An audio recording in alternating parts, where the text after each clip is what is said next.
Hey, this is Lotus Comics Press. I'm here live with Kim Cotterell, with Rock Bottom Comics, with Mr. Wright, and Gulch. Just recently produced a comic with Gulch included as a sponsor, I take it, correct? Yes. Yes, sir.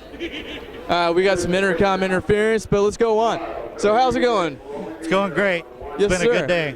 Now, with the comic book stuff, with Mr. Wright and Gulch, tell us a little bit about that.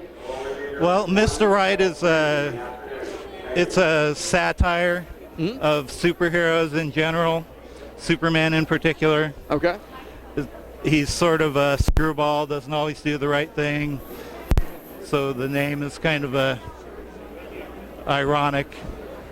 Makes sense, makes sense. Well, how did you first get into the actual comic book scene and all of that? Tell us a little bit about that.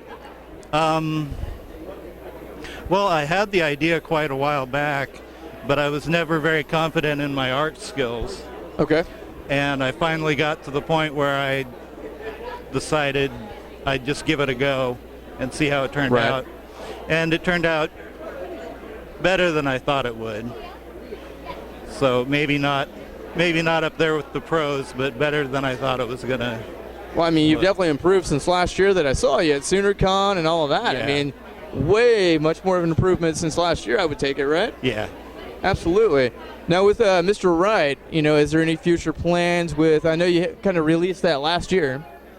Is there any future plans with actually Mr. Wright and Gulch itself with the intrograde of company to company?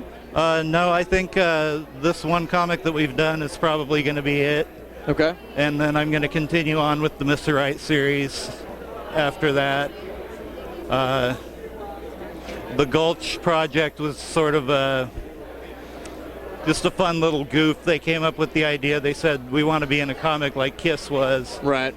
So I said, sure, why not? It was a lot of fun to work with those guys and to do a story. So. Well, just starting out, I know you're kind of newer to the scene of comic books and the comic book world in general. Yes. Than most people are. Yes. Now, for the newer kind of audience that's just now getting into comic books just recently, what advice would you offer them? Go back and read the old stuff. The new stuff can be kind of confusing, and you need the basis. Okay. You need the basics and the framework to understand what everything is.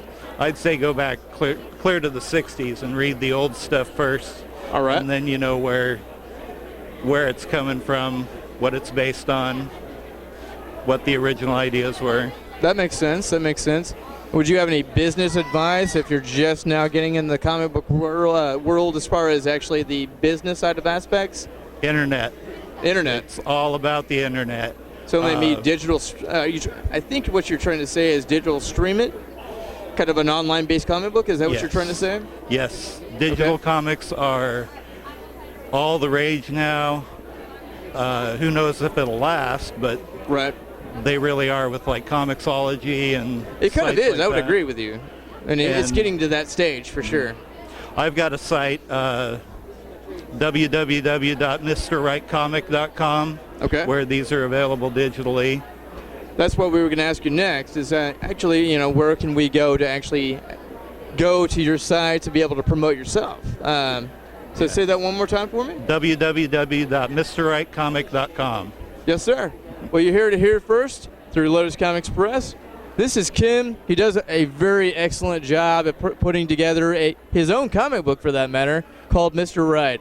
And I can't wait to see what he comes up with next and see how he evolves into a transitional state to become more, maybe doing more comics and all of that stuff. But we'll keep in touch with Kim to see where he goes next, guys. Come check us out at lotuscomics.com, and we'll see you here next time. Thank you. Bye-bye.